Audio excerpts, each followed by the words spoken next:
Selamat sore Prof. Cok, rekan-rekan residen bedah saraf, rekan-rekan residen bedah umum. Terima kasih sudah menyempatkan hadir pada pertemuan ilmiah sore ini. Hari ini saya akan membahas mengenai sebuah topik saraf perifer yang merupakan tugas selama stase spine. Judulnya Comparison of Functional Outcome Between Nerve dan Nerve Transfer in Management of Peripheral Nerve Injury of Upper Extremity.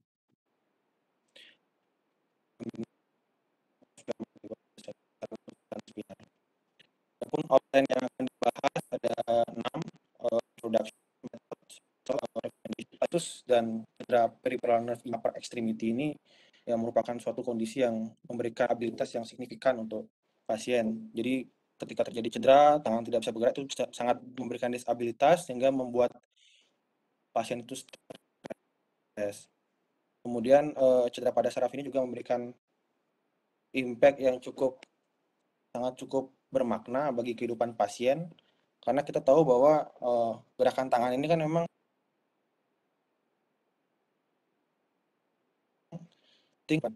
diikuti juga adanya keluhan-keluhan nyeri-nyeri phantom juga yang nantinya akan mengganggu pasien.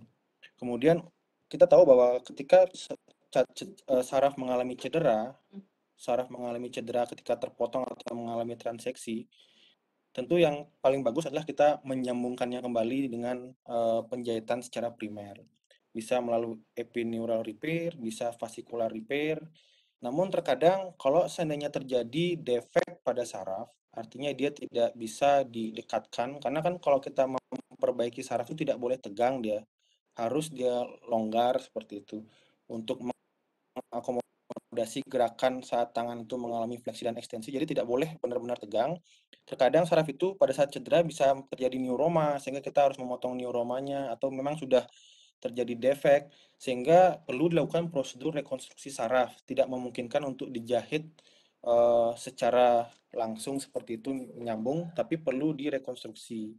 Yang paling sering digunakan tekniknya adalah grafting saraf atau nerve graft dan nerve transfer seperti itu. Kita tahu manajemen operatif pada cedera saraf perifer itu ada dua sebenarnya, primer dan sekunder. Kita sebagai ahli bedah saraf itu berperan penting pada manajemen operatif pada primernya, yaitu kita memperbaiki sarafnya. Apabila seandainya sarafnya ketika kita melakukan penyambungan tidak bisa berfungsi, baru dilakukan manajemen sekunder, yaitu memaksimalkan fungsi. Itu mungkin bisa dikerjakan oleh kita atau mungkin oleh teman sejawat yang lain. Dapat dikerjakan transfer otot, transfer tendon, ataupun artrodesis pada sendi bahu. Itu pun semua untuk memaksimalkan atau memperbaiki kualitas hidup dari pasien seperti itu. Jadi yang pertama dilakukan adalah memperbaiki sarafnya terlebih dahulu. Jadi harus dilakukan primary surgical management terlebih dahulu. Nah, untuk primary surgical management itu sendiri ada 4. Yang pertama neurolisis. Ya, ini biasanya hanya melepaskan misalnya skar-skar pada jaringan saraf itu sendiri secara 360 derajat. Yang kedua end-to-end repair. Jadi kalau seandainya terjadi transeksi saraf, kemudian saraf itu bisa dijahit secara langsung, itu namanya end-to-end repair. Kalau seandainya ada defek yang tidak bisa kita dekatkan sarafnya itu antara distal dan proksimal, bisa dilakukan nerve grafting. Dan seiring berkembangnya zaman dan seiring dengan inovasi-inovasi dari ahli bedah saraf perifer, mulailah dikembangkan nerve transfer. Artinya transfer saraf itu saraf yang sehat di-split, kemudian sebagiannya dijahit ke saraf yang mengalami cedera seperti itu. Nah, yang akan kita bahas di sini adalah cedera-cedera saraf perifer yang tidak bisa dilakukan penjahitan secara langsung karena memang yang paling benar adalah dijahit secara langsung, tetapi terkadang ada defek sehingga pilihannya ada dua, nerve grafting atau nerve transfer. Yang mana yang lebih baik? Apakah nerve grafting lebih baik ataukah nerve transfer lebih baik seperti itu? Nah, ini adalah perbandingan kelebihan dari kedua teknik operasi ini. Kalau nerve grafting itu dia lebih anatomis dan lebih fisiologis. Kenapa seperti itu? Karena kita memang langsung memperbaiki saraf yang mengalami cedera. Jadi pasien ketika mengalami pemulihan tidak perlu belajar lagi menggunakan.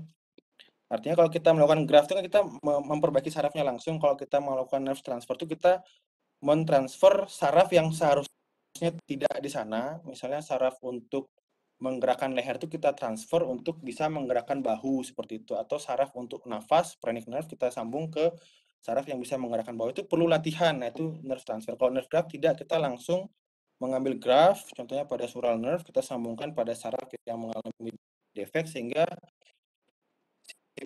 pasien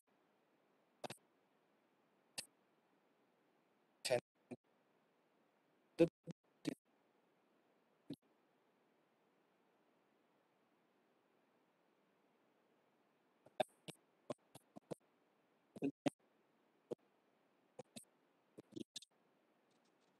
banyak sekali donor memberikan suatu recovery pada motor group secara keseluruhan, jadi tidak satu-satu seperti itu. Kalau yang nerve transfer biasanya dia satu-satu, karena kan kita menjahit ke titik-titik kecilnya. Kalau nerve graft itu biasanya itu satu bandel besar, misalnya muskulokutaneusnya mengalami cedera, kita jahit semua sehingga grup otot yang dipersarapi oleh musculocutaneous nerve itu bisa terinervasi lagi. Kalau yang nerve transfer kelebihannya lebih reinervasinya itu lebih baik dibandingkan nerve graft, dan waktu yang dibutuhkan untuk terjadi reinervasi lebih cepat, tidak melibatkan jaringan-jaringan yang tidak mengalami cedera saat melakukan diseksi, kemudian lebih mudah untuk mentarget motor resipien atau nerve yang resipien atau saraf yang akan menerima transfer tersebut. Kemudian ini adalah merupakan satu-satunya teknik yang bisa memperbaiki nerve root avulsion di preganglionik. Kalau nerve graft tidak bisa sama sekali untuk kita lakukan operasi pada cedera brachial plexus preganglionik, cuman bisa dilakukan nerve transfer. Kemudian dapat dilakukan dengan teknologi yang minimal. Karena apa? Karena ketika kita melakukan nerve graft, kita membutuhkan IONM. Kalau nerve transfer bisa tidak menggunakan IONM. Kemudian ketidakuntungannya untuk nerve graft itu sendiri, itu pada saat harvesting itu akan memberikan sequelae kosmetik dan fungsional, terutama pada yang sural nerve. Kalau tidak bagus melakukan harvesting, bisa terjadi nyeri pada inervasi dari sural nerve. Kemudian diseksinya lebih sulit, dikatakan seperti itu. Tidak dapat dilakukan pada cedera avulsi pada akar saraf, terutama yang preganglionik. Kemudian perbaikannya juga tidak bisa secara langsung seperti itu dan cukup sulit karena harus menjahit saraf yang kecil. Jadi jangan dipikirkan graf saraf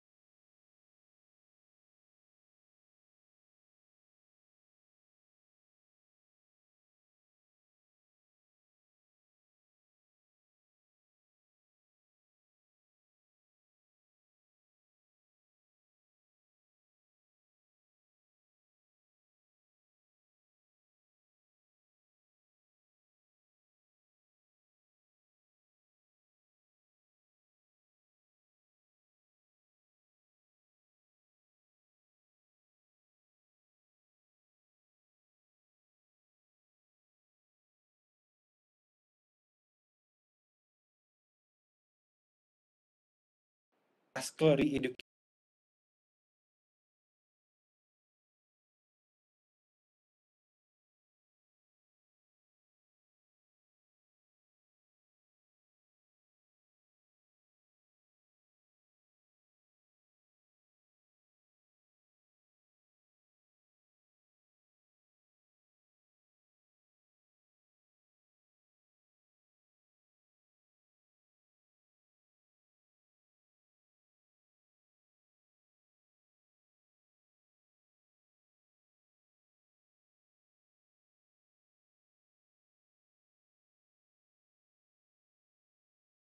memenuhi sebagai donor nerve.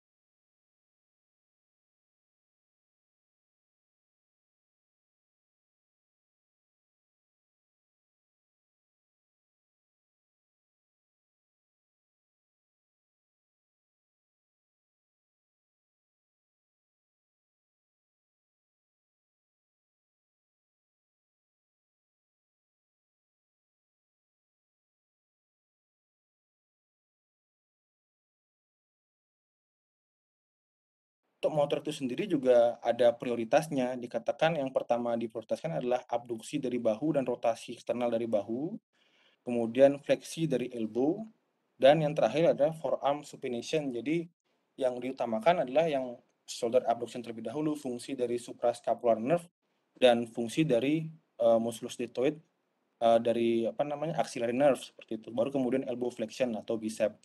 Forearm supination ini malah menjadi yang belakangan seperti itu. Kemudian untuk sensorinya sendiri yang diutamakan yang distribusi median nerve. Jadi ini akan dibandingkan mana yang lebih bagus, mana yang lebih bagus memberikan outcome shoulder abduction yang lebih bagus, elbow flexion yang lebih bagus, dan external rotation yang lebih bagus. Seperti ini. Nah, untuk menjawab pertanyaan itu, kita menggunakan study design, systematic review, dan meta-analysis dengan PICO framework-nya. Patientnya adalah cedera saraf perifer pada upper extremity.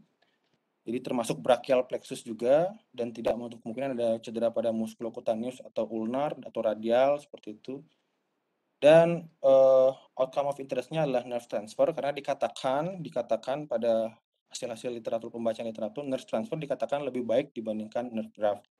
Komparatornya adalah nerve graft dengan outcome yang tadi, outcome motoriknya yaitu shoulder abduction, external rotation, elbow flexion, dan forearm supination. Tapi pada kenyataannya tidak semua kita dapatkan outcome-nya. Paling cuma mendapatkan shoulder abduction dan elbow flexion, karena memang cukup sulit untuk bisa mencapai kesemuanya ini, seperti itu.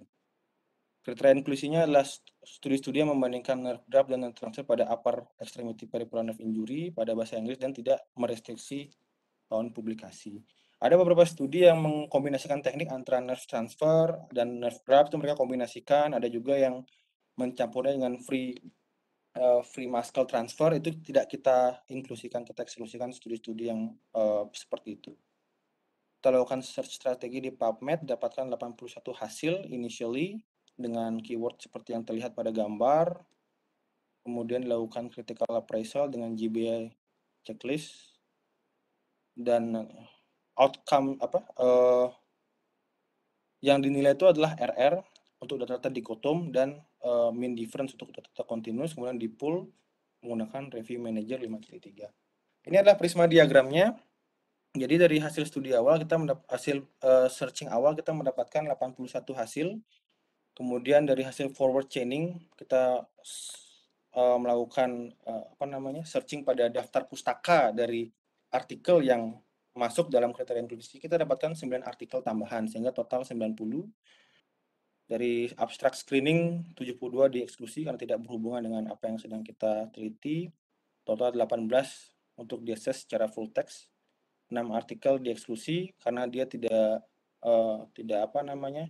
yang tadi itu dia menggabungkan antara nerve transfer dan nerve graft, atau menggabungkan antara nerve transfer dengan free muscle graft seperti itu. Jadi kita eksklusi artikel-artikel seperti itu, hingga total ada 12 studi yang kita masukkan dalam sintetis kualitatif dan sintesis kuantitatif.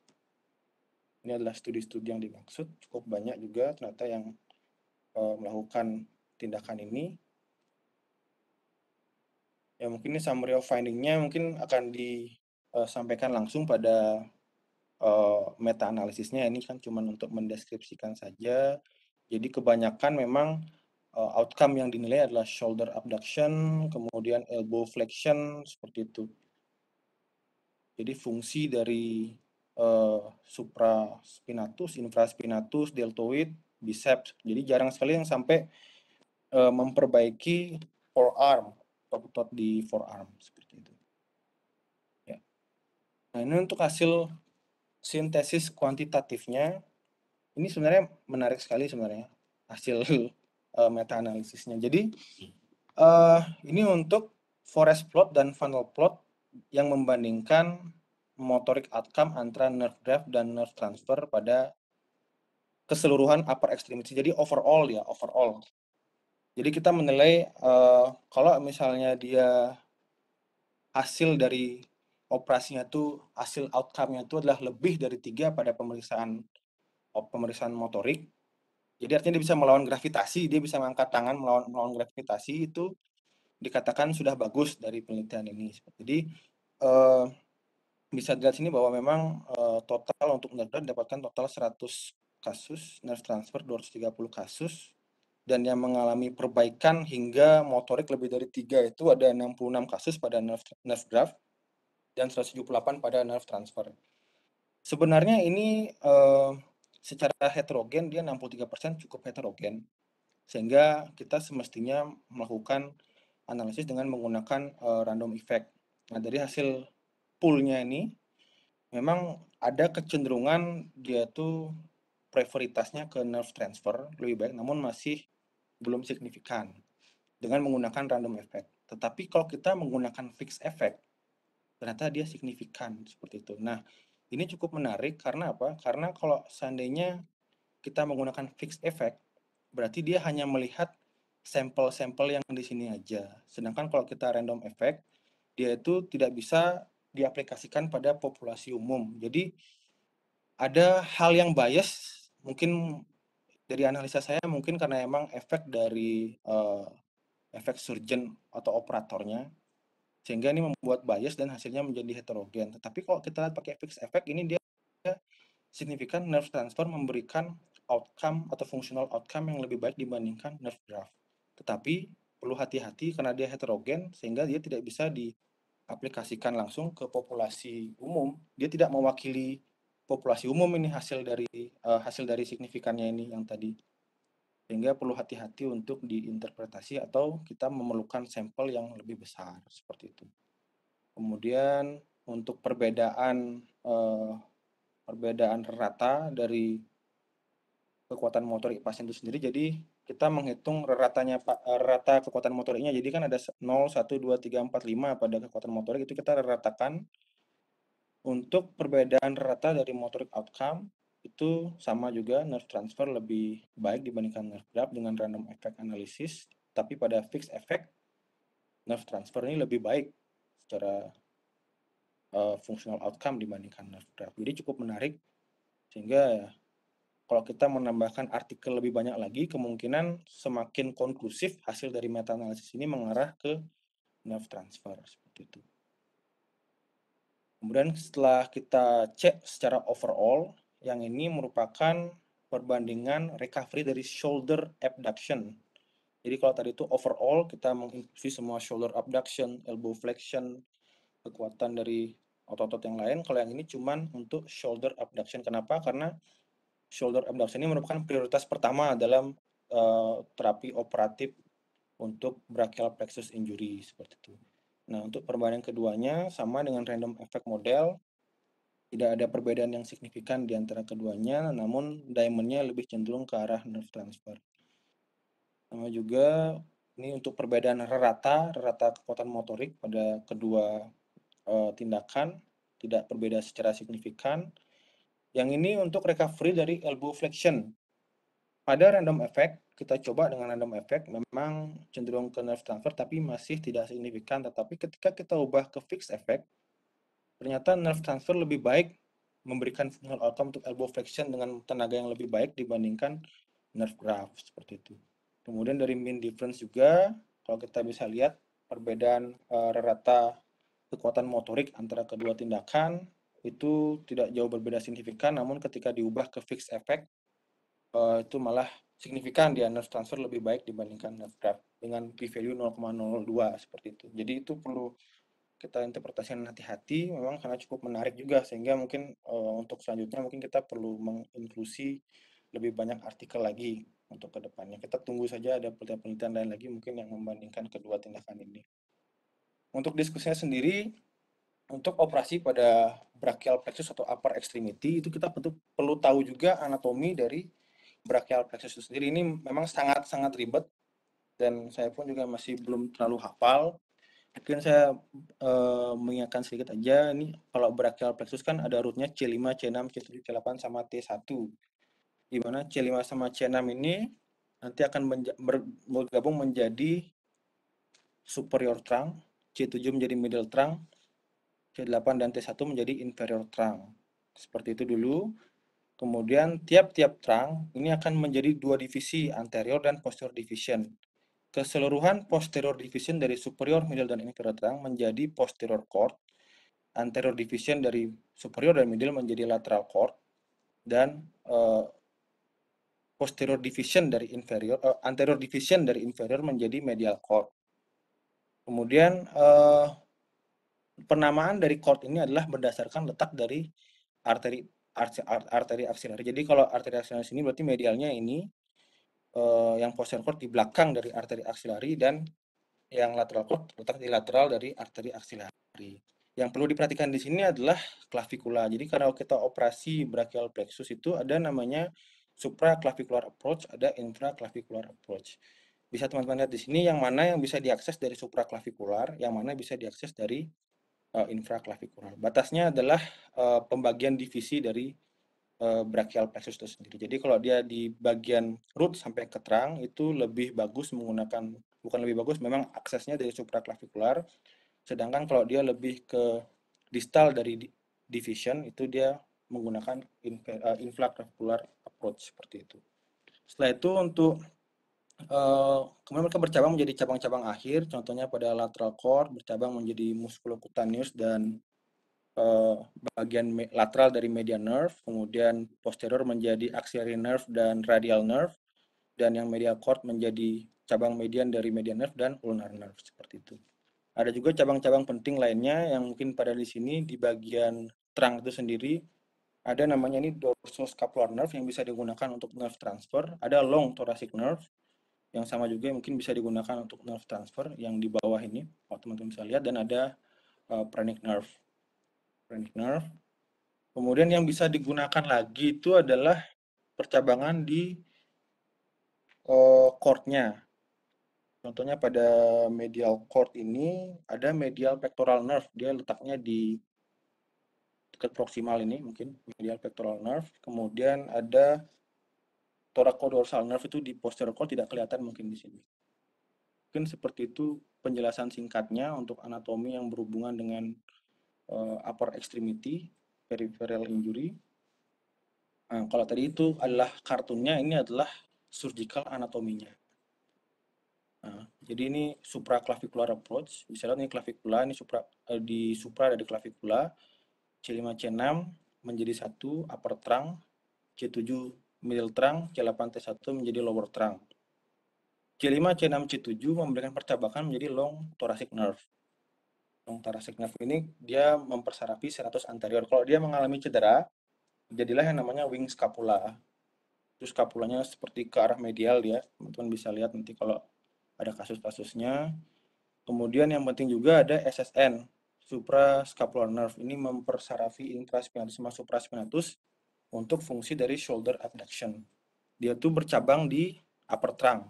Seperti ini, dia langsung bercabang di upper trunk. Jadi ini biasanya kalau terjadi cedera pada upper brachial plexus, SSN ini diberikan nerve transfer oleh spinal accessory nerve dari atas. Ini spinal accessory nerve kan merupakan nervus 11 juga sebenarnya dia. Seperti itu. Kemudian yang gambar di sebelah kanan mungkin bisa ditunjukkan bahwa ini adalah lateral cord, posterior cord, medial pectoral nerve. Ini merupakan cabang dari medial cord, tidak kelihatan medial cordnya di sini. Kemudian ini adalah axillary nerve, musculocutaneous, dan cabang lateral dari median nerve ini. Benar-benar rumit untuk belajar secara perifer, sangat susah dan outcome-nya juga sangat buruk. Mungkin itu menjadi penyebab kenapa dia kurang populer. Tapi tetap sebagai ahli bedah saraf kita harus terus mempelajarinya sehingga dia tidak jatuh ke tangan orang lain seperti itu. Nah, ini untuk eksplorasi supraclavicular. Jadi untuk kita mengeksplorasi supraclavicular ada dua otot yang menjadi kunci pada approach ini, yaitu omohyoid dan scalenus anterior. Jadi ini adalah scalenus anterior yang SA ini adalah scalenus media. Ada terbentuk segitiga namanya scalenus triangle, paling sering mengalami entrapment di sini sehingga menyebabkan scalenus syndrome atau thoracic outlet syndrome seperti itu. Yang lewat di sini C5 C6, di mana C5 C6 akan bergabung dia menjadi upper trunk. Yang perlu dilihat di sini adalah ini ada saraf yang sangat penting, phrenic nerve untuk pernapasan, dia berjalan di atas dari anterior scalenus muscle. Kemudian setelah kita melihat ini harus dipreservasi, kita ikuti sehingga dapatlah C5. Setelah kita melihat C5, didiseksi lagi, baru kita bisa melihat penggabungan dengan C6, baru bisa ketemu upper trunk seperti itu. Dengan menemukan upper trunk, kita bisa melihat SSN seperti itu. SSN pada saat ini tidak kelihatan. Jadi targetnya itu sebenarnya adalah SSN karena kita biasanya yang paling populer untuk transfer nerve itu adalah spinal accessory nerve ke suprascapular nerve atau singkatannya SAN ke SSN seperti itu. Kemudian untuk infraclavicular saya tidak dapatkan gambar yang cukup bagus. Kebanyakan gambar-gambar cadaver dissection, tetapi key muscle untuk infraclavicular itu adalah pectoralis minor. Jadi setelah ditemukan pectoralis minor, dilakukan split dari pectoralis minor, didapatkan cord dari brachial plexus, terminal branches, dan pembuluh darah axillary. Kemudian struktur saraf yang perlu kita identifikasi adalah nervus medianus. Dia berbentuk Y, merupakan gabungan dari lateral cord dan middle cord. Jadi dia berbentuk Y seperti itu. Kemudian SAN atau spinal accessory nerve dapat diidentifikasi pada bagian lateral dari insisi infraclavikular, infraclavikular. Untuk memperbaiki saraf, ada namanya epineural repair, ada fascicular repair atau group fascicular repair. Yang paling sering dikerjakan adalah epineural repair. Karena lebih tidak traumatis, karena kalau kita menggunakan fascicular dan group fascicular repair, itu benangnya itu akan bisa menjadi scar yang mungkin akan menyebabkan sequelae seperti nyeri. Tetapi pada beberapa kasus, seperti merekonstruksi nervus medianus contohnya, itu perlu dilakukan group fascicular repair karena kita tahu bahwa ini kegunaannya untuk memisahkan antara motorik dan sensorik. Jadi pada kasus-kasus saraf yang bandelnya itu terdiri dari motorik dan sensorik, itu harus dilakukan group fascicular repair. Tapi kebanyakan juga menggunakan epineural repair. Tapi harus dipastikan bahwa uh, apa namanya sudutnya itu menyambungnya harus sama dengan cara melihat vaskularisasinya. Apakah sudah sejajar apa tidak. Jadi tidak bisa kita gabungkan begitu saja. Untuk nerve graft itu sendiri, contohnya pada gambar di samping, jadi tidak serta-merta nerve graft itu cuma digabungkan satu graf, tidak, ternyata dia tuh harus terdiri dari banyak graf. Karena graf yang kita gunakan itu biasanya ukurannya lebih kecil dibandingkan saraf yang akan dilakukan graf. Semakin dia ke arah proksimal saraf yang mengalami cedera atau diperlukan graf, semakin banyak serabut saraf donor yang kita butuhkan. Seperti itu. Jadi seperti ini gambar di bawah ini, cukup banyak serat-serat yang dijahit. Jadi rekonstruksinya juga cukup sulit untuk nerve graft. Kemudian kalau seandainya nerve graftnya lebih dari 8-10 cm, biasanya tidak bagus untuk recovery motorik, sehingga pilihannya apabila defeknya 8-10 cm, sebaiknya dilakukan nerve transfer. Donor nerve atau saraf yang bisa digunakan untuk graft yang paling sering adalah sural nerve. Itu bisa dicari di bagian kaki seperti ini. Jadi pernah sih saya lihat juga bersama Prof. Cho mengambil atau mengharvesting dari sural nerve. Kelihatannya gampang, tetapi cukup susah. Susah untuk mencari sural nerve ini. Nanti malah ligamennya yang kita potong ya. Kemudian untuk nerve transfer itu sendiri untuk indikasinya yang pertama adalah brachial plexus root avulsion. Jadi preganglionate injury itu tidak bisa dilakukan nerve graft, mesti nerve transfer. Karena dia cederanya tuh intraforaminal, gimana caranya kita mau nyambung saraf? Harus nerve transfer, tidak bisa nerve graft.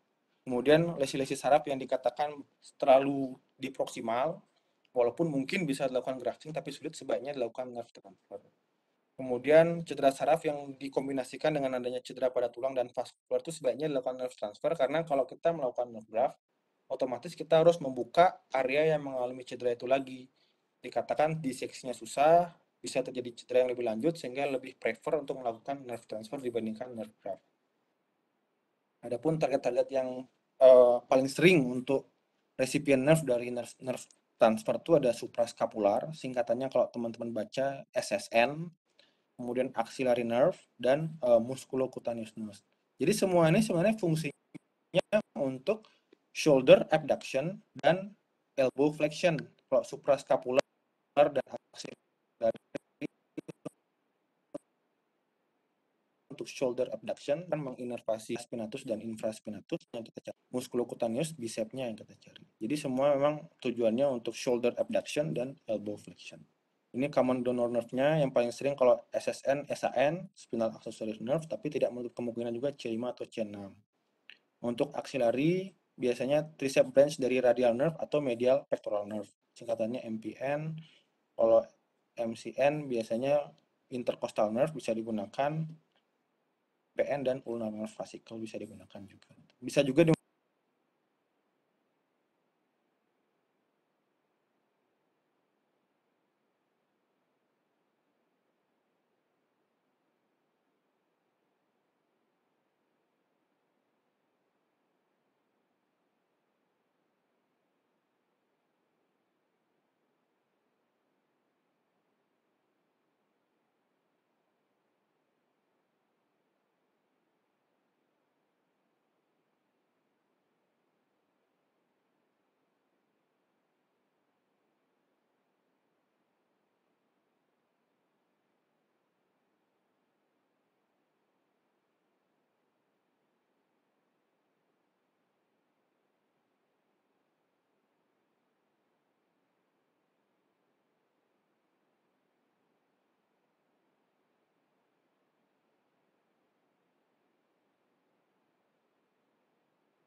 glossal nerve transfer dan ada supinator nerve ke posterior interosseous nerve transfer. Ini tidak menutup kemungkinan akan bertambah banyak transfer saraf yang akan diajukan karena semakin orang tuh kreatif, semakin inovatif dan semakin mengerti tentang anatomi dari saraf perifer, tentu pasti akan muncul ide-ide untuk melakukan transfer saraf seperti itu.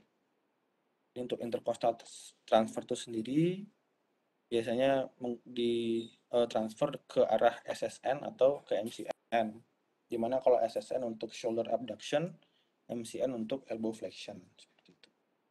Ini untuk transfer SAN, spinal accessory transfer ke suprascapular nerve. Keperluannya untuk shoulder abduction. Ini untuk contralateral C7 transfer, jadi C7 di contralateral digabungkan dengan langsung ke median nerve atau ulnar nerve seperti itu, atau lower trunk dari brachial plexus. Untuk perbandingan keduanya, jadi dikatakan memang untuk cedera brachial plexus avulsion injury yang paling optimal ya itu Prof juga dapat ngirim artikelnya beliau di Biomed Pharma Journal, mungkin bisa dibaca oleh teman-teman. Untuk optimal treatment operatif itu adalah transfer nervus phrenicus untuk fleksi elbow, kemudian spinal accessory nerve yang dikombinasikan dengan intercostal transfer untuk fungsi bahu, kemudian intercostal untuk ekstensi elbow, dan contralateral C7 untuk fungsi saraf median untuk sensoriknya. Seperti itu. Jadi ini yang direkomendasikan. Tapi pada orang-orang tua dikatakan hindari mentransfer nervus phrenicus, sehingga untuk elbow flexion itu digunakan contralateral C7 transfer untuk orang tua. Kalau untuk yang muda dikatakan masih bisa menggunakan Ponickney. Nah, kemudian ini dari Baltzer dan kawan-kawan, keuntungan utama dari nerve transfer adalah dapat memberikan reinervasi yang lebih cepat dibandingkan nerve graft. Sehingga dengan reinervasi yang lebih cepat, secara teoretikal, recovery-nya lebih baik. Seperti itu. Kemudian, nerve graft itu lebih baik ketika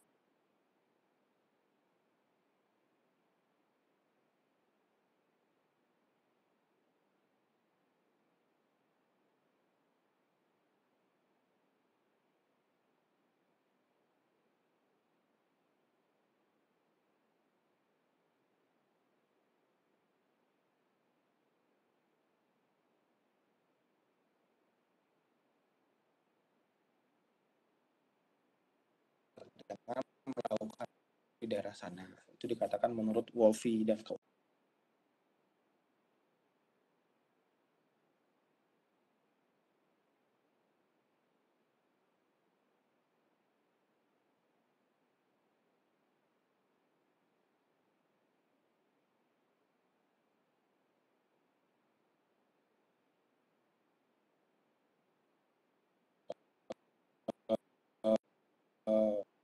donor nerve itu harus dicek apakah fasikularnya itu masih bagus apa tidak. Dikatakan batasnya itu 75%. Baru bisa digunakan sebagai nerve graft. Kalau pada anak-anak gimana? Nah, jadi kalau pada dewasa kan orang lebih prefer ke nerve transfer, terutama pada area-area yang proksimal dari saraf masih di baik. Ada anak-anak ternyata nerve grafting itu sama bagusnya dengan nerve transfer, tidak ada beda yang terlalu signifikan. Kenapa seperti itu? Jim dan kawan-kawan menjelaskan bahwa pada anak-anak itu kemampuan regeneratif dari sel saraf itu lebih baik sehingga regenerasi saraf itu menjadi lebih cepat. Kemudian yang ditekankan oleh Jim dan kawan-kawan bahwa pada anak-anak hindari menggunakan transfer kontralateral C7 karena dikatakan untuk fungsi abduksi bahu sangat jelek sehingga tidak disarankan pada anak-anak. Khusus juga termasuk. Kalau isolated gimana? Jadi pada kasus-kasus dengan cedera muskulocutaneous isolated, eh, ternyata nerve transfer dikatakan memberikan reversi yang lebih bagus sehingga fungsinya lebih bagus. Kemudian ada tren ke arah motorik yang lebih kuat, kemudian range of motion yang lebih baik, kemudian waktu inervasi yang lebih baik dibandingkan nerve graft. Jadi mereka juga lebih prefer melakukan nerve transfer pada distal dari brachial plexus seperti itu. Kemudian kalau seandainya memang harus dilakukan nerve grafting, sebaiknya dilakukan pada area yang distal. Jadi memang cocok pada pernyataan sebelumnya yang menyatakan bahwa area proksimal dari cabang akhir pada brachial plexus itu tidak boleh dilakukan grafting atau hasilnya akan jelek. Kemudian sama juga oleh Flores, jadi nerve transfer dikatakan memberi hasil yang bagus untuk motorik dan functional outcome dibandingkan nerve grafting pada kasus-kasus dengan cedera pada ulnar nerve. Seperti itu, jadi pada intinya mereka lebih prefer ke nerve transfer. Kemudian kalau seandainya kita melakukan nerve transfer, itu eh, apa namanya, donor transfernya sebaiknya intraplexal atau extraplexal. Jadi intraplexal itu maksudnya adalah donornya itu masih merupakan percabangan kolateral dari brachial plexus, atau extraplexal itu di luar dari brachial plexus. Contohnya kalau yang intraplexal itu seperti dorsoscapular nerve, kemudian medial pectoral nerve, kemudian thoracodorsal nerve. Nah, kalau yang extraplexal seperti intercostal nerve seperti jadi dia di luar dari brachial plexus. Ternyata dari hasil literatur review ini masih kontroversial. Ada yang mengatakan bahwa sebaiknya menggunakan transfer dari intraplexal.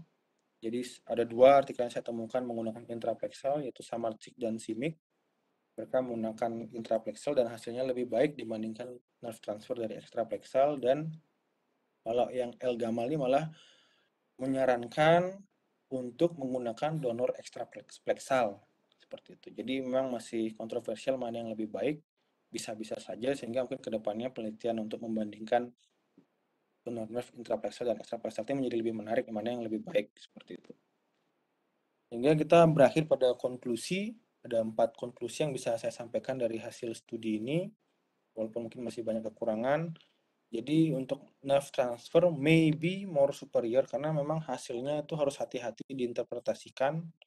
Dia menggunakan fixed effect, dia signifikan, dia menggunakan random effect, masih melewati garis tengah sehingga belum bisa dikatakan signifikan. Jadi maybe more superior than nerve graft in treating peripheral nerve injury of upper extremity secara overall.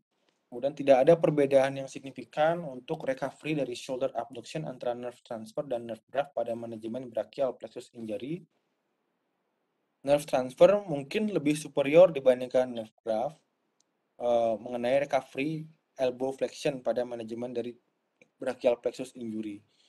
Jadi karena juga hasilnya sama seperti yang konklusi 1, dia fixed effect-nya signifikan tapi random effect-nya tidak signifikan.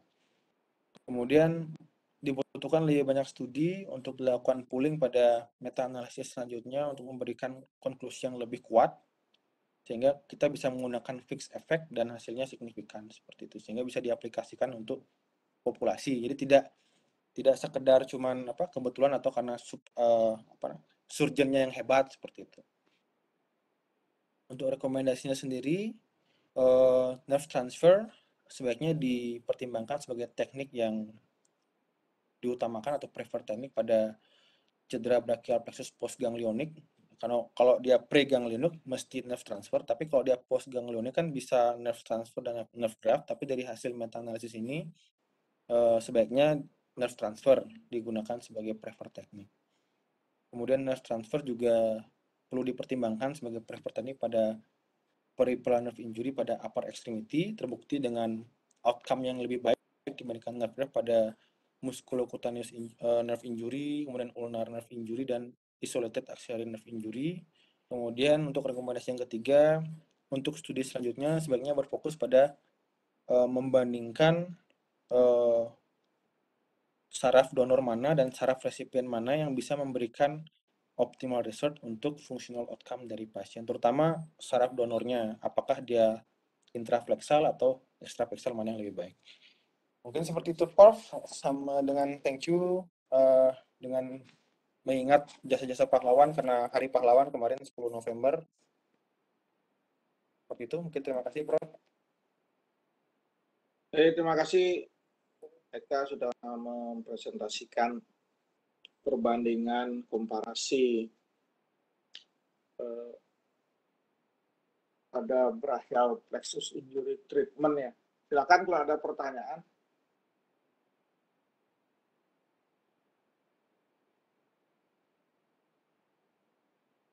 Selamat siang, Prof, Dokter, Tiang Radu, Prof. Terima kasih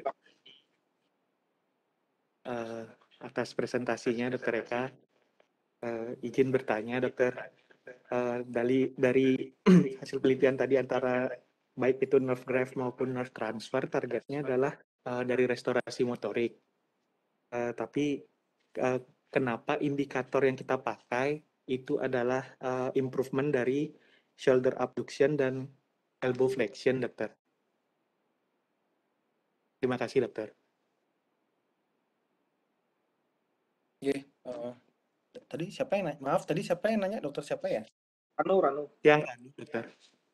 Siapa? Ranu, Dok. Ranu. Ya, terima kasih atas pertanyaannya. Jadi memang target utamanya tuh motorik. Nah, motorik itu sendiri, motorik yang mana yang harus kita prioritaskan untuk memperbaiki fungsi dari pasien? Tentu tidak semua motorik kita akan perbaiki. Yang menjadi prioritas itu adalah shoulder abduction, external rotation dari bahu, dan elbow flexion. Sehingga orang-orang kalau meneliti mengenai teknik operatif pada cedera brachial plexus itu biasanya outcome-nya adalah ini ya, elbow flexion, shoulder abduction, dinilai dengan mengukur tenaga atau motorik pasca operasi seperti itu. Jadi menggunakan skala dari 0 sampai 5, di mana 0 itu tidak ada kontraksi sama sekali, 5 itu adalah power yang sempurna, dan target dikatakan bagus atau tidak, atau fair outcome-nya, good atau fair, itu batasnya adalah 3. Dikatakan begitu karena dengan melawan gravitasi atau mengangkat tangannya saja menggunakan elbow flexion atau shoulder abduction dengan kekuatan motor 3 itu sudah dikatakan bagus pasca dilakukan operasi. Mungkin seperti itu, Prof. Ada tambahan, Prof?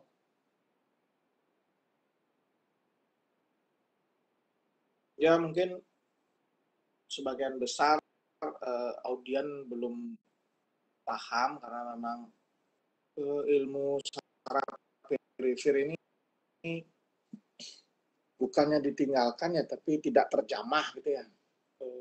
Itu blok di kuliah neuroscience hampir tidak pernah dijamah, lebih ke otak dan spine. Kemudian operasi pun kita sampaikan kurang menarik. Tapi bagi yang mempunyai passion tertentu justru tertantang untuk menangani ini. Jadi wajar kalau tidak ada basic knowledge audien terhadap apa yang Eka sampaikan dan presentasikan hari ini. Karena rata-rata berpikir lesi plexus ya perbaiki plexusnya, itu yang tidak mungkin ya Ranu ya. plexus brachialis C5 sampai trakal 1, ada trunk superior dan medial. Kalau namanya plexus rusak, berarti kan seluruhnya rusak itu. Kita tidak mungkin memperbaiki seluruhnya. Jadi item per item jadinya. Misalkan kalau ada plexus brachialis injury ya totally, kita sudah membayangkan minimal 5 hal motorik yang harus kita perbaiki. Pertama, ngangkat bahu harus bisa. Kenapa? Bahunya jatuh, terus dia akan dislokasi repetitively ya, sampai sendi humerusnya bakal rusak dia, lagi direposisi, lagi caplus, buat tidur caplus. Itu yang pertama diperbaiki. Nggak bisa memperbaiki semua, kalau saja ada onderdil yang bisa kita pesan ya. Plexus brachialis kanan itu mungkin enak, tinggal pasang, udah beres. Tapi kejadiannya tidak seperti itu. Lain kalau yang rusak itu misalkan radial nerve injury, ya, itu misalkan main belakas, kadang muka kelapa mukanya kan kadang-kadang karena enggak profesional radial nerve-nya kena. Nah itu simpel itu di distal. Iya, repair langsung kalau clean cut. Nah ini kan kita berbicara plexus, motorik mana yang dievaluasi.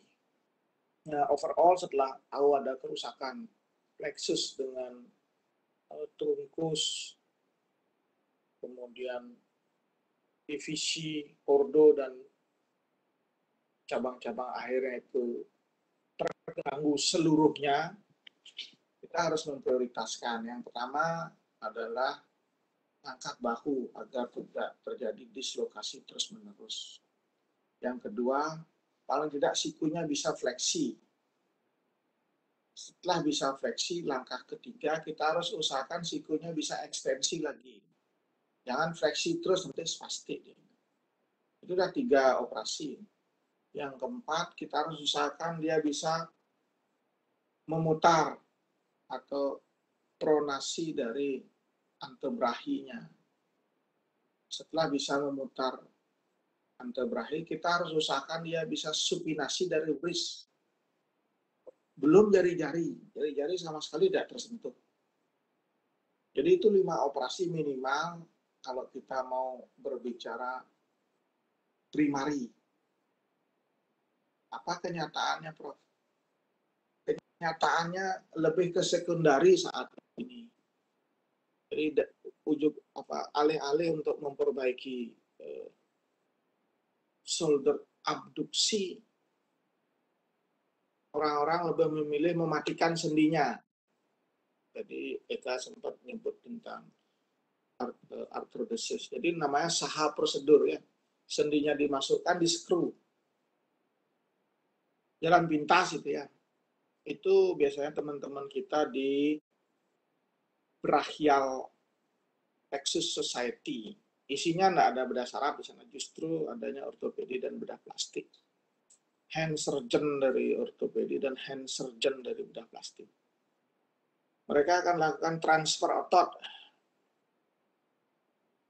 otot supraspinatus dan infraspinatus dibawa ke deltoid biar nggak jatuh. Nah, karena mereka tidak paham perfectly tentang saraf, itu yang dilakukan. Dan pasien juga kayak simsalabim ya Ranu, begitu operasi langsung kembali, shouldernya kan senang langsung. Padahal nggak juga, itu kan kayak ya begitulah, banyak yang suka begitu, dan yang menjual ada dan yang membeli bahagia ya sudah. Hal itu biasanya pada error paralisis, jadi proksimal saja yang rusak, ciri macam 6, distalnya masih bisa ngepal, masih bisa kena tangan cek, masih bisa kena tangan stand ibu jari absensi untuk ngambil uang misalkan, masih bisa ya. Jadi yang dia perlukan hanya agar tangannya tidak dislok. Ya udah, daripada nyari saya atau dokter Eka nanti untuk operasi yang rumit, ya mereka matikan saja sendinya gitu loh. Jadi kenapa motorik shoulder abduksi dan elbow fleksi yang dinilai baru tahap itu yang dikerjakan pasiennya kebanyakan sudah give up gitu. Belum sampai operasi kelima. Ngerti ya Ranu ya?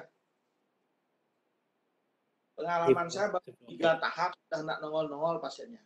Itu yang ada di apa namanya Scopus yang saya bikin resume itu di Biomed Pharmacology Journal. Jadi kita lakukan ya seperti yang saya sampaikan, SAN SSN itu spinal accessory nerve ke suprascapular nerve-nya. Umumnya kan dari depan. Anterior approach. Yang saya sampaikan di BPJ itu dari posterior ya. Jarang, hampir nggak ada yang udah nggak ngerti mereka anatominya.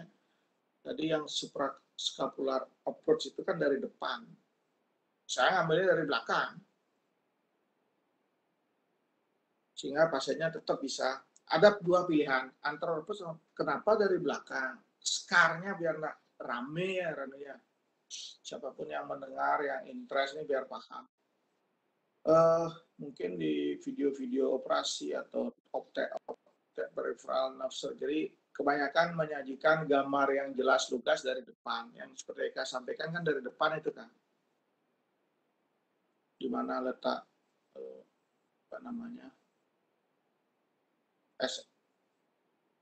spinal accessory, kemudian nanti dicari SSN-nya. Itu hanya untuk memperbaiki shoulder-nya. Abduksi agar tidak dislokasi terus-menerus. Baru 1 pulang pasiennya, sebulan lagi suruh datang lagi, baru kita operasi lagi untuk elbow flexion. Kita ambilkan intercostal nerve motoriknya, disambungkan ke MCN, ICN, MCN. Sebulan, 2 bulan, ambil intercostal nerve 2-4 ke musculus cutaneus. Itu dari depan. Jadi pasiennya cewek kebetulan atau cowok itu kelihatan scarnya, nanti kita harus hati-hati. Jadi tim yang saya ajak mungkin Eka udah ada 2 tim. Jadi tim nutup harus plastik surgery gitu, semacam itu, cosmetically. Jadi nggak boleh capek, harus rapi ya. Kalau pasiennya cewek atau muda itu kasihan kalau rame, bongkeng, sembuhnya itu jelek sekali. Apalagi kita ada persis di lateral dari mame itu insisi. 2 bulan kemudian datang lagi. Interkostal kepake kan udah 2-4, sisa 5-6, ICN 56 ke radial nerve. Itu untuk elbow ekstensi. Jadi pasiennya sudah bisa naik tangan, naikkan siku, dan ekstensi siku udah senang. Setelah itu nggak datang lagi. Mana pasiennya?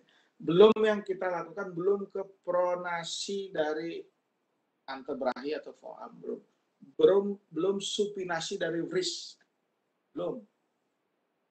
Jadi ada 5 operasi untuk hasil yang ya daripada tidak bergerak sama sekali bisa ngangkat shoulder, senangnya bukan main gitu ya. Ada beberapa pasien ada yang sampai tahap 3 maksimal, tahap 1, tahap 2 lebih banyak. Di anterior approach SAN, SSN maupun posterior SAN, SSN itu semua pasiennya senang karena dari tidak bisa menjadi bisa. Datang lagi untuk anterior approach ICN 2-4 ke musculus cutaneus. Nah, sampai di sana udah ada yang datang lagi untuk operasi ketiga ICN 56 ke radial nerve RN untuk elbow fleksi. Dan kebanyakan tidak nyampe operasi keempat. Jadi ya begitu. Mudah-mudahan dipahami kenapa nerve transfer dan nerve graft. Nerve graft itu nyambung saraf. asumsinya listrik proksimalnya oke. Misalkan Ranu, kebetulan Ranu yang nanya ya, mungkin yang lain nanti bisa mendengar. Listrik proksimalnya atau di saklar di rumah Ranu bagus.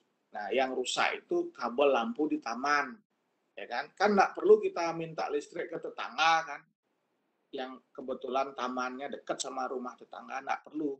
Tinggal kabel yang mati aja kita ganti kan gitu. Itu nerve draft. Nah, nerve transfer itu ada lampu, ada kilat mengenai rumahnya Ranu gitu. Saklarnya kepepet sudah gitu. Makanya nerve transfer. Ide listrik nah, ngambil pernah gitu modelnya. Kita kedang kabel dari tetangga gitu. Itu maksudnya nerve transfer ya. Nah, nerve apa namanya?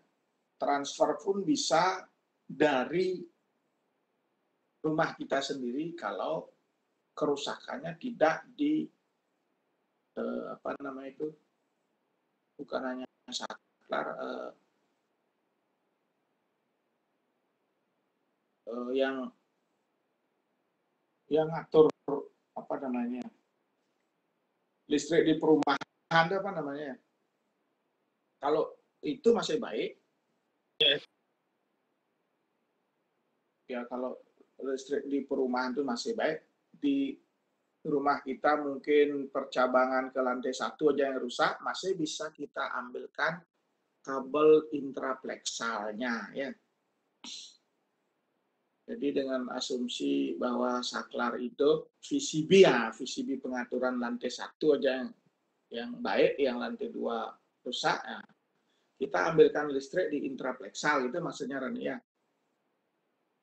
Listrik dari rumah bawah ini bawa ke atas gitu loh. Tapi tetap bukan dari tetangga. Itu bisa nerve transfer intraplexal. Contohnya dia sudah disebut overline prosedur. Itu ngambil dari ulnar dibawa ke bicep dalam satu rumah ini ya. Tapi dengan asumsi plexus dari proksimalnya baik, jangan sampai preganglion rusak. Nah, itu kalau preganglion rusak artinya listrik dari rumah kita nggak ada gitu. Kalau preganglion rusak, ya nerve transfer, ambilkan listrik transfer dari rumah orang gitu. Itu maka nerve transfer dianggap lebih baik karena kita nggak tahu pasien, preparasi pasien ini pure postganglion apa preganglion. Main transfer, main grab aja ya nggak hidup gitu. Ya.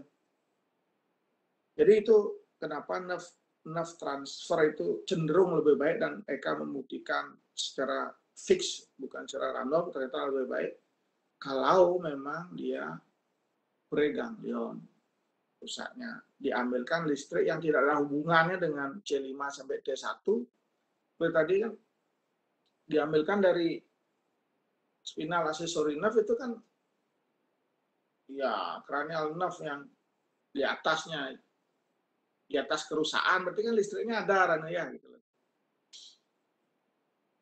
Itu kecenderungan maka nerve transfer lebih baik.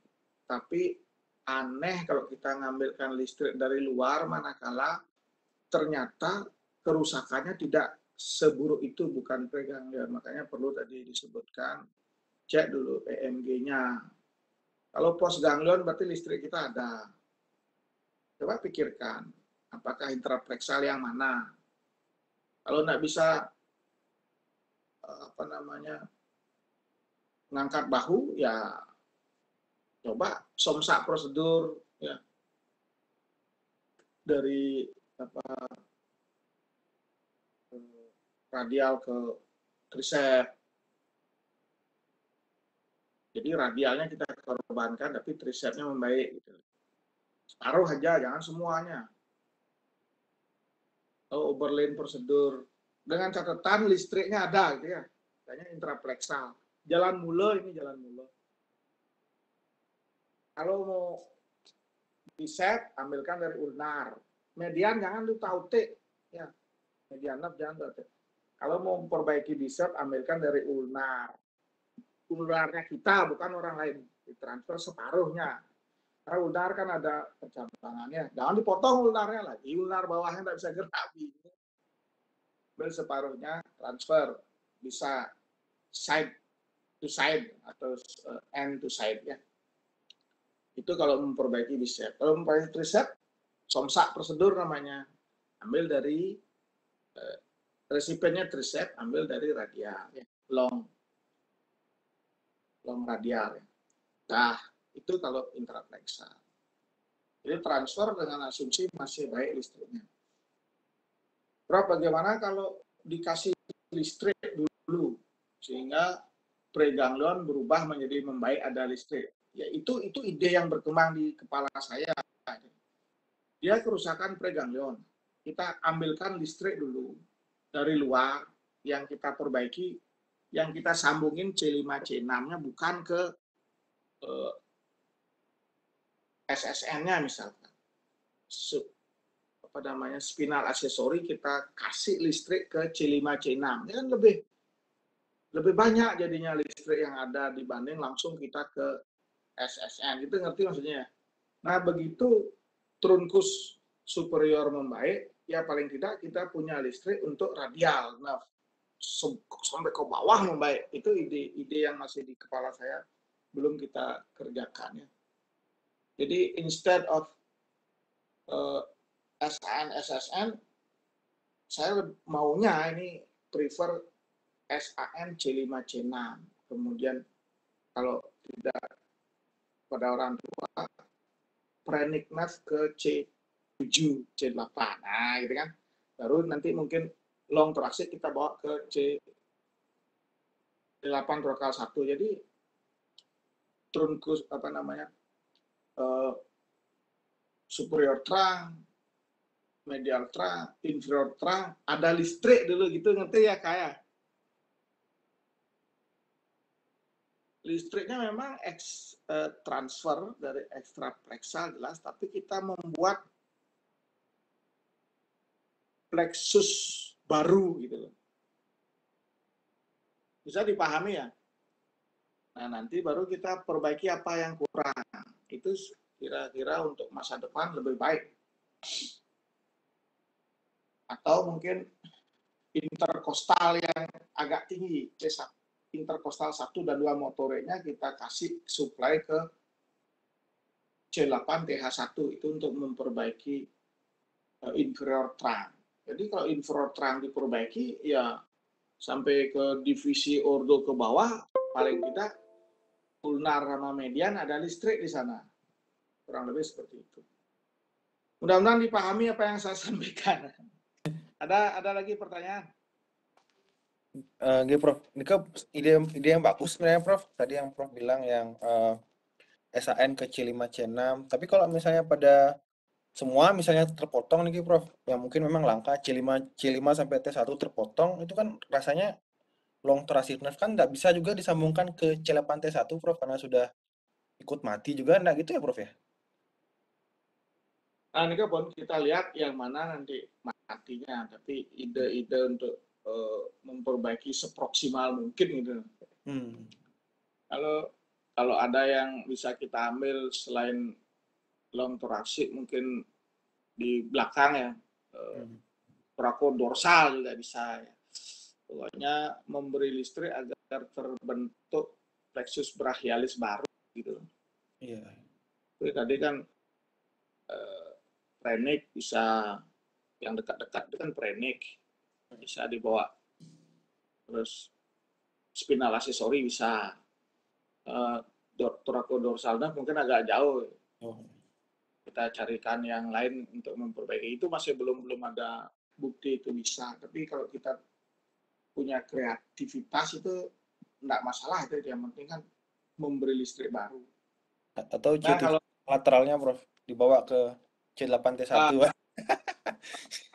Dibawa ke C7 sebelahnya.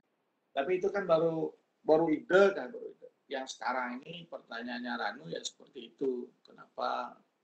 Ya karena ada 5 operasi Ranu ya. 5 operasi untuk hal yang belum baik. Hanya sebenarnya bisa kita perbaiki lebih jauh asal kita tahu spesifik pada pasien ini rusaknya di mana. Misalnya masih preserve dia misalnya erem, paralisis. Jadi kan long thoracicnya masih preserve ya. Itu kita kasih ke mana misalkan untuk C6. Pokoknya yang dekat-dekat sana yang masih hidup listriknya gitu maksudnya. Tapi kalau total memang ya kita ambilkan dari luar, dari tetangga berarti. Yang paling sering ya spinal accessory sama phrenic nerve. Itu lagi ya thoracodorsal jauh di belakang. Atau interkostal 1-2 itu bisa, itu dekat dengan dari anterior kita ambil interkostal 1-2 bisa kita sambungkan ke C8D1. Ya itu baru ide itu. Namun yang sudah ada laporan-laporannya kan seperti ini, yang sudah kita kerjakan SAN, SSN, ICN ke MCN, ICN ke RN, dan prosedur, SOMSA prosedur gitu. Nanti kalau listriknya sudah ada sampai distal, apalagi distal yang memang baik, ya aman. Kita hanya fokus memperbaiki abduksi shoulder dan fleksi elbow dan ekstensi elbow 3 itu aja. Karena pasiennya distalnya ternyata membaik pelan-pelan dengan sendirinya. Bagus. Ada lagi mau ditanya? Itu Bro, Buana Bro.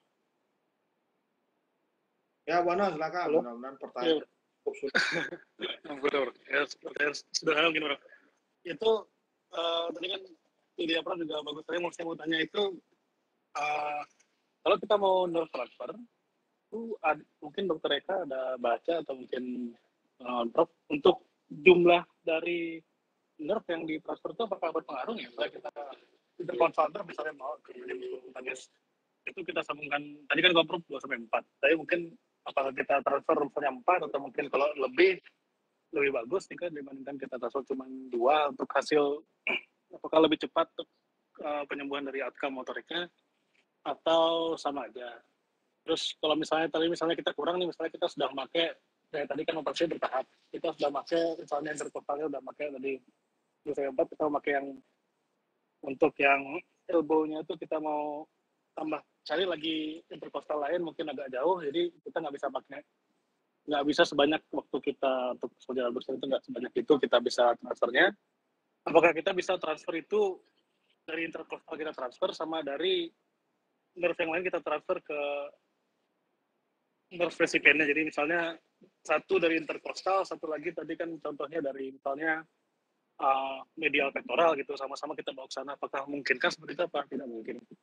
Mungkin itu penting agak ribet juga pertanyaan. Yang juga sendiri ribet menginginkannya. Apakah bisa dimengerti? Ampun lagi. Eka terlempar ya. Halo Bro, ini Ampura terpotong tadi dengernya sampai apa? Transfernya banyak nerve gitu ya buat? Kita transfernya misalnya kita kan interkostal, setelah kita transfer 2 atau 3 atau 4, apakah itu memberikan hasil yang berbeda? Terus kalau misalnya kita transfer misalnya ke musculocutaneous, kita transfer misalnya dari interkostal sama dari medial pectoral misalnya, itu boleh nggak seperti itu? Apa harus interkostal aja? Apa harus dari medial pectoral aja? Nggak boleh digabung nerve yang lain untuk transfer. Mungkin itu. Iya. Ya, terima kasih Buana. Saya coba jawab Prof nih. Dari yang saya baca itu sebenarnya semakin banyak transfer saraf itu semakin baik. Terutama kita mentransfer interkostal tuh bisa lebih baik kalau lebih banyak. Tapi yang menghambat itu adalah lokasinya. Jadi tidak semua saraf interkostal itu lokasinya dekat. Justru nanti malah kalau kita paksakan dia malah tension, dan ketika pasien melakukan gerakan ekstensi atau shoulder abduction malah dia transferannya itu rusak seperti itu. Dan dikatakan memang ada yang melakukan transfer multiple dengan saraf yang berbeda, asalkan memang masih masuk dalam kategori nerve donor yang ideal. Itu memang ada kriteria ideal dari donor itu ada. Jadi memang harus dia pure motorik atau pure sensorik. Kalau medial pectoral nerve itu kan memang masih pure motorik dia. Jadi masih bisa ditransfer dia ke, tadi mana boleh bilang musculocutaneous nerve ya. Tetapi kita perlu ingat juga lokasinya. Kalau misalnya medial pectoral nerve yang lokasinya merupakan percabangan dari medial cord, kita transfer ke lateral cord yang merupakan targetnya musculocutaneous itu cukup jauh. Jadi kalau seandainya bisa nyampe sana ya bisa-bisa aja, tapi kalau tidak bisa ya jangan dipaksakan. Biasanya hambatan dari nerve transfer ini adalah lokasi biasanya, karena kita tidak ingin dia tuh tension seperti itu. Mungkin Prof ada tambahan gitu. Nah, ini kan pertanyaannya karena nak ngerti makanya bertanya Wono itu. Berapa? Jadi kan interkostal itu lain tetangga dari brachial plexus, interkostal dari T1 ke bawah. Nah, brachial plexus kan C5 sampai trokal 1. Nah, medial pectoral itu intraplexal termasuk kalau lesinya total plexus injury kan nggak ada listrik juga medial pectoralnya. Dia kan cabang dari ini medial cord ya, medial cord lanjutan dari trunkus inferior ya, yang divisi anterior. Jadi trunkus inferior itu kan C8 trokal 1, divisi anteriornya menjadi medial cord bareng-bareng dengan C7. Nah, kalau total plexus injury sama juga bohong tuh nggak ada listriknya gitu loh. Kecuali pasiennya parsial ya C5 C6 ya kena jadi error paralise nggak bisa ngangkat shoulder, masih memungkinkan ambil dari dial pectoral nerve digabungkan dengan interkostal. Cuman memang namanya masih didengar ya suara saya? Masih Prof, masih. Namanya kita ngambil saraf dari saraf napas itu namanya breathing arm. Jadi pasiennya akan dilatih oleh fisioterapis breathing arm. Pada saat narik napas, ngangkat tangan gitu loh, ngangkat abduksi dari shoulder. Nah kalau cabang medial pectoral dia kan memang anterotorasik deh ya. Mungkin pelatihannya tidak bisa gabung dia dengan breathing untuk ngangkat tangan. Fisioterapinya menjadi kendala kalau kelompoknya kelompok berbeda gitu ya. Kalau mau lebih banyak dari satu kelompok, misalnya C2, C4, interkostal 2, 3, 4, 5 gitu bisa. Tinggal latihannya jadi satu, latihan narik nafas untuk ngangkat muskul cutaneus misalnya. Narik nafas untuk Elbow flexion. elbow fleksi.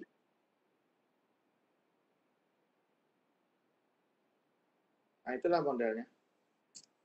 Tapi kalau medial pectoral digabung untuk radial nerve, nah, radial nerve itu sudah cabang dari C5, C6 yang lateral. Jauh dia nyari kalau disambung. Jadi batasannya aksila. Jangan berpikir interkostal sampai 12 ya, Bona ya. Bisa pakai prop. Interkostal 2 sampai 10. Jauh dia ke bawah, jadi lewat mana dia nyebrang? Masa nyebrang lewat pinggang kan nggak bisa. Jadi aksila itu patokannya mana? Nah, kita nanti posisikan dia untuk operasi ngambil interkostal, dia harus kita seberangkan ke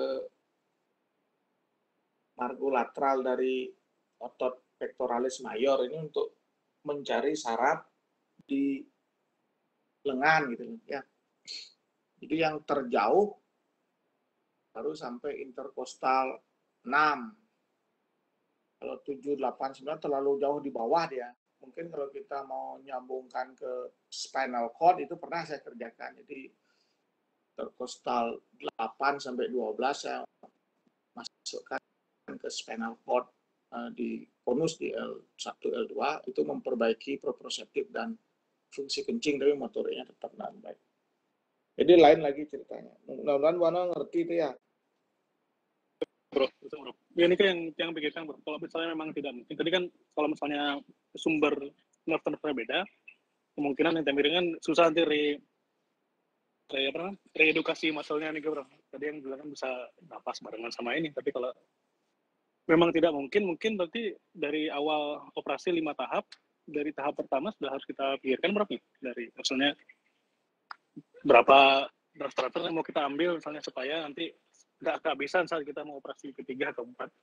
Seterusnya nih ke plan rasanya sudah dari operasi pertama atau? Ya benar itu. Dari awal sudah kita pikirkan.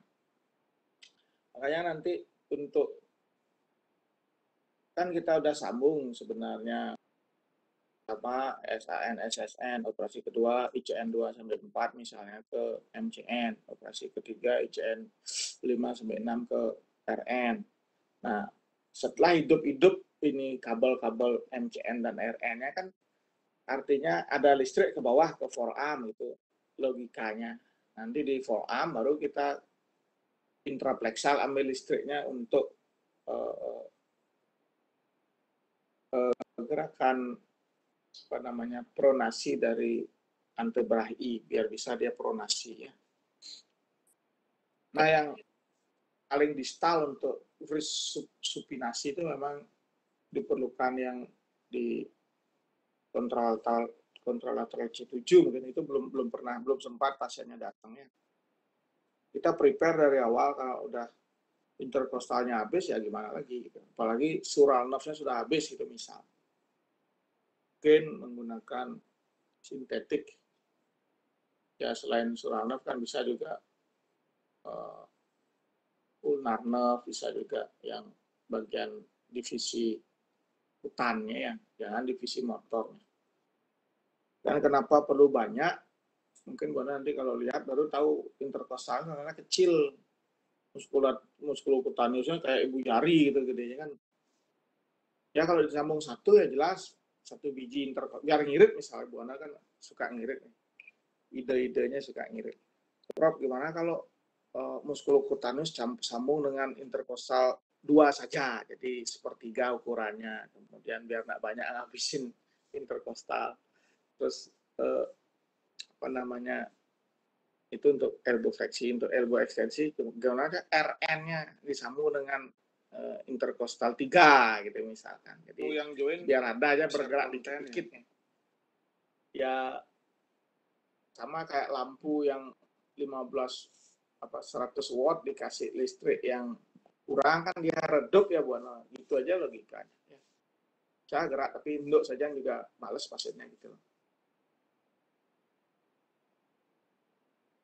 Ada lagi Buana, ide cemerlang. Iya, kalau ke ujung apa namanya RTDCN ya sampai ke nerve ujungnya aja kita perlu 4 kan. Kalau misalnya kayak idenya Prof tadi agak sulit jadi Prof. Kita nyambung core-nya berarti kan kita perlu listrik lebih banyak lagi Pak. Untuk masukin listrik transfernya itu ke core harusnya kan lebih besar dibandingkan kalau kita transfer ke ujung nerve-nya gitu Prof. Tentu gitu Prof. Hampir Prof jadi kayak mencari. Jadi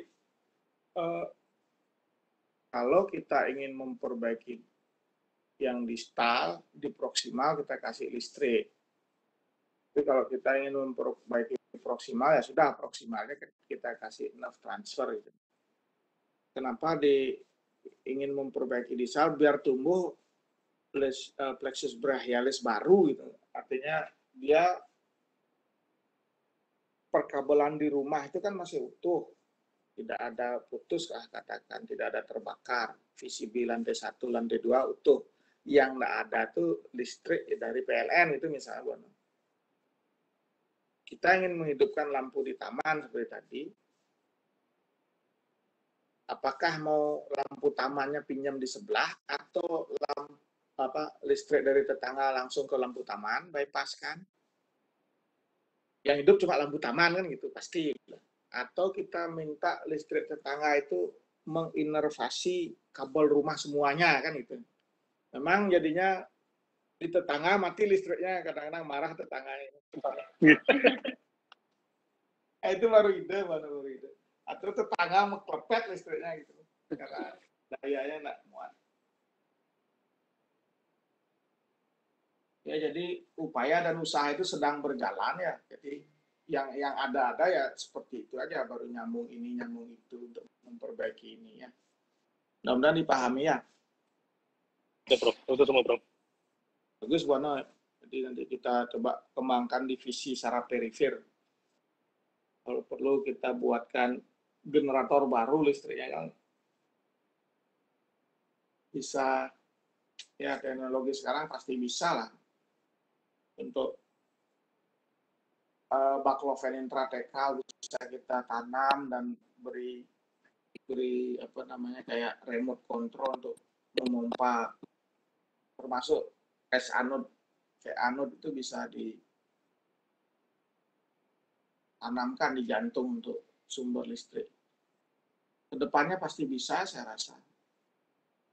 Termasuk ide-ide saya sama Prof. Sri, mereka nyambung interkostal ke medula spinalis kan. Jadi pasien-pasien yang komplit paraplegia yang sudah kita operasi semua lengkap tetap nggak bisa jalan, kita graf dari interkostal, masukkan, buka dura, cari konusnya, ketemu cauda equina, interkostal 10, 11, 12, ya tambahin 9. Itu kanan kiri kita masukkan ke cauda dan kita jahit end to side dengan cauda equina, ya ada perbaikan proprioceptif. Satu pasien baru saya ikan. Itu kan belum ada evidence base-nya.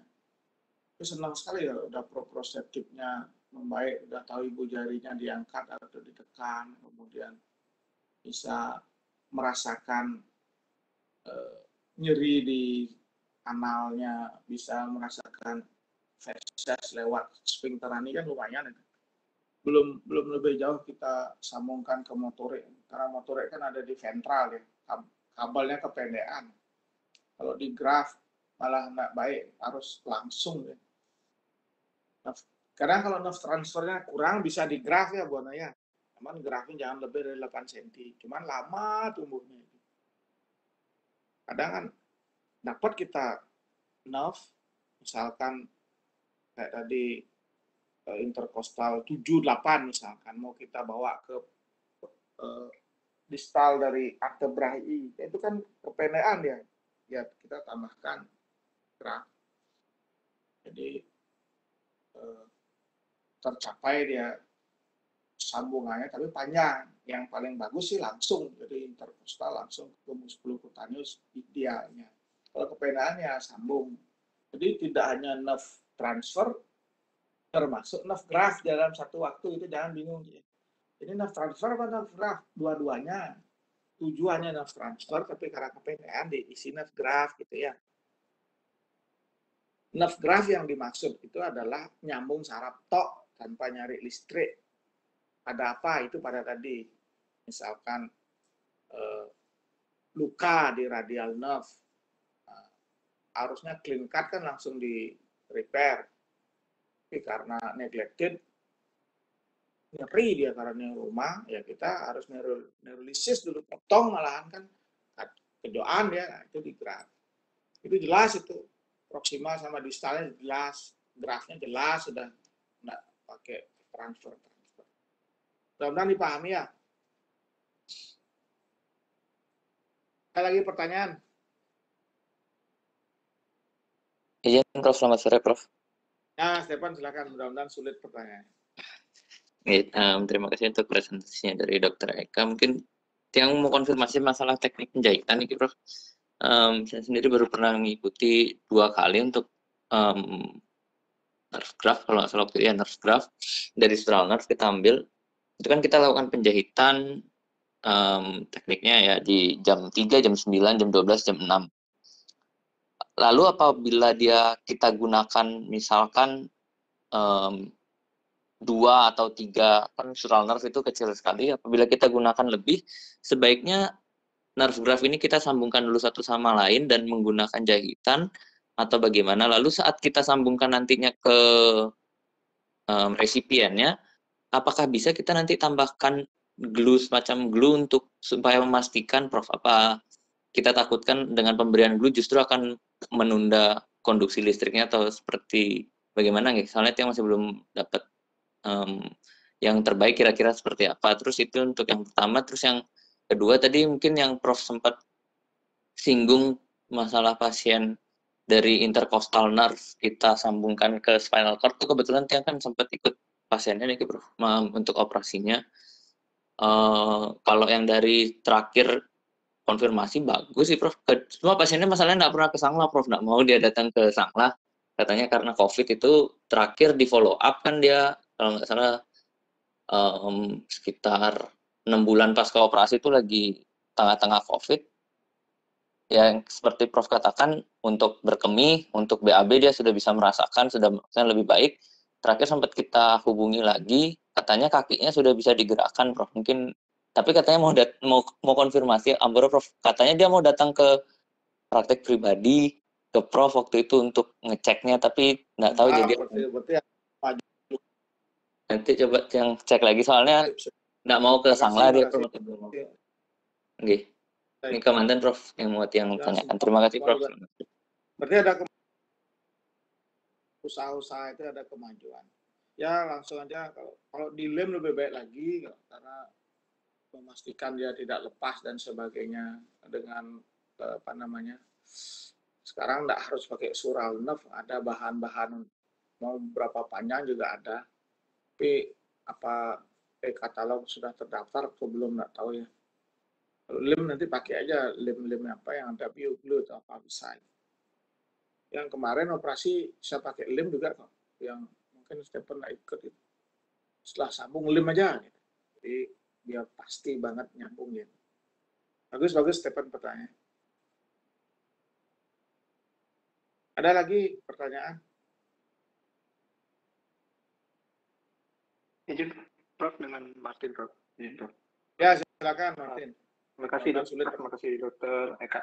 Nah, mungkin sederhana aja, cuman kan ada pemikiran yang perlu ditanyakan. Untuk penilaiannya atau outcome fungsional itu di waktu CAP-nya, maksudnya dalam jangka waktu berapa lama setelah operasi. Kemudian apakah semua pasien dalam penelitian itu sudah mengalami latihan fisik secara rutin untuk periode tertentu? Kenapa pemikiran ini? Karena tadi di awal dikatakan memang kalau pada transfer nerve itu dia require muscle re-education, berarti dia perlu latihan. Dan timing serta latihan ini menurut saya akan paling tidak sedikit mempengaruhi hasil dari outcome fungsional. Karena kalau dia dilatih maka makin baik hasilnya. Mungkin itu aja Prof yang saya ingin tanyakan ke Dr. Eka. Terima kasih. Ya, coba silakan Eka. Ya, terima kasih Dr. Martin atas pertanyaannya. Jadi untuk penelitian ini rata-rata itu follow up-nya itu kira-kira 2 sampai 10 tahun. Jadi tidak secepat itu dia langsung membaik gitu, enggak. Itu kira-kira rata-rata dari sampelnya mereka itu kira-kira 2 sampai 10 tahun untuk follow up-nya. Jadi baru bisa kelihatan atau bisa menilai bahwa motoriknya bisa sampai 3, ada yang 4, ada yang bahkan mungkin 5 tapi jarang. Jadi perlu waktu yang cukup lama untuk bisa melihat outcome dari operasi yang sudah dikerjakan, mungkin seperti itu. Kemudian untuk fisioterapi itu tidak dijelaskan di metode dari penelitian yang kita inklusikan, cuman dijelaskan teknik operasinya saja. Mungkin jadi itu mungkin kekurangan juga apakah mereka melakukan fisioterapi gimana setelah operasi itu masih belum terjelaskan. Mungkin seperti itu Prof yang saya baca Prof. Ini kan karena kita ngambil data dari penelitian orang ya.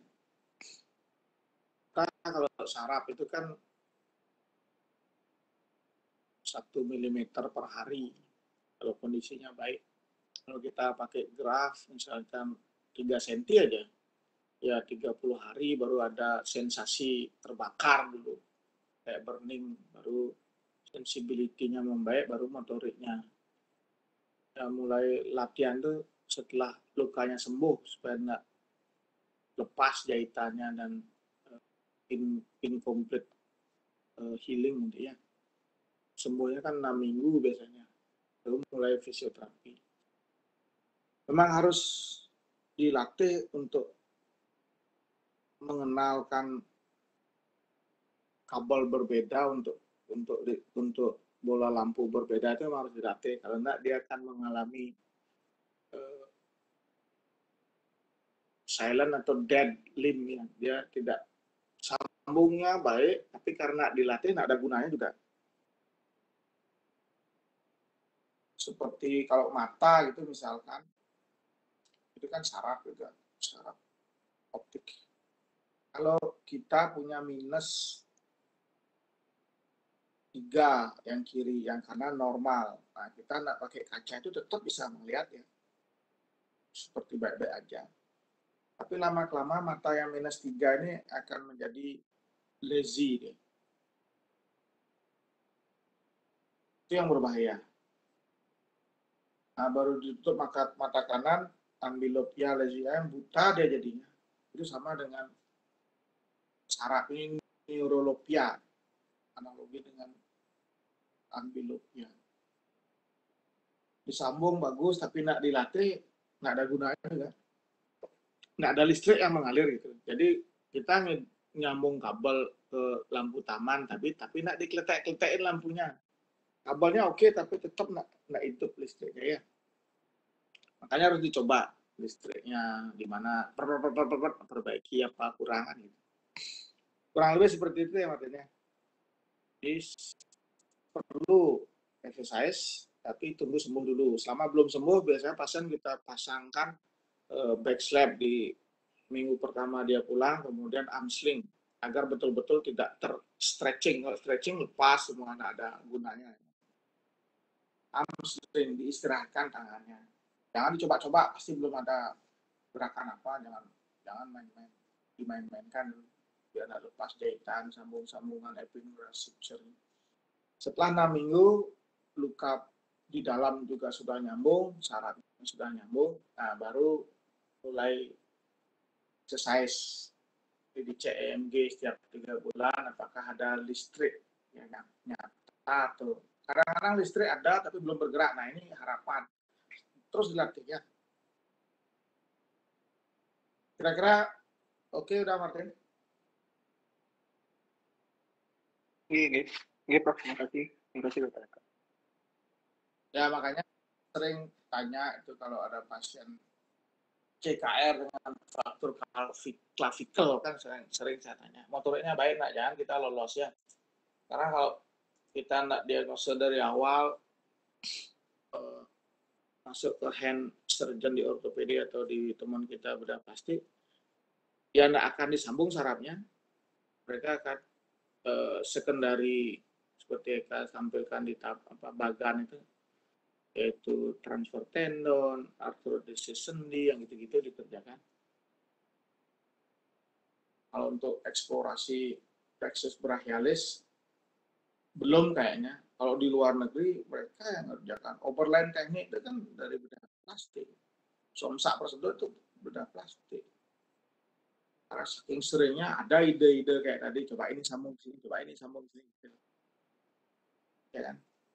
Nah, nanti kalau kita sudah semakin kalap, ngejar, ini ada saraf perifer rusak, kita perbaiki. Kita tata laksana laporkan ke saya, kita mau apakan kan gitu ya. Jadi mumpung di Sanglah itu BPJS di cover, mari kita kerjakan yang sebaik-baiknya untuk pasien, jangan di underdiagnose ya. Sedikit aja lesi saraf perifer langsung assessment, kita langsung tata kelola 6 minggu EMG apa yang ketemu. Kalau memang indikasi operasi nah ya udah konservatifnya. Masuk ke polisaraf itu ya chief sama lurah. Kalau ada radial nerve kayak dulu peroneal kan pernah kita sambung saraf peroneal, dia kena apa ya, kena panah di paha belakangnya peroneal yang proksimal sebelum diskusi. Jadi neuronum dia itu kita dan sambungkan ke nyari pasien saja orang bukan lesi L4 L5 peronealnya kan. Nah, ya. Jadi hal itu biasanya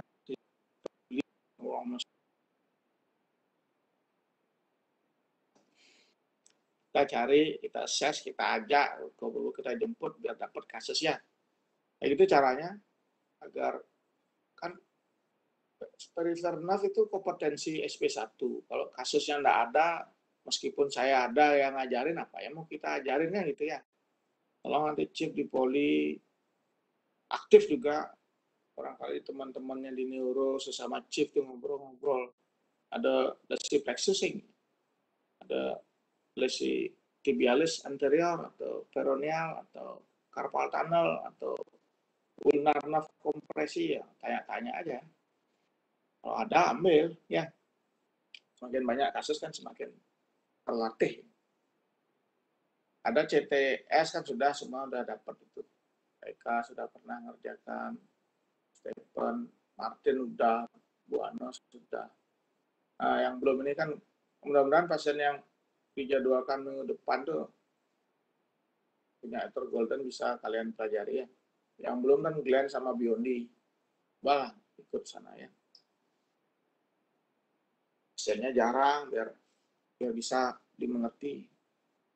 Cara perifer ya kita lah punya bedah saraf, namanya spesialis bedah saraf ya kan. Ya semua yang saraf ya kita.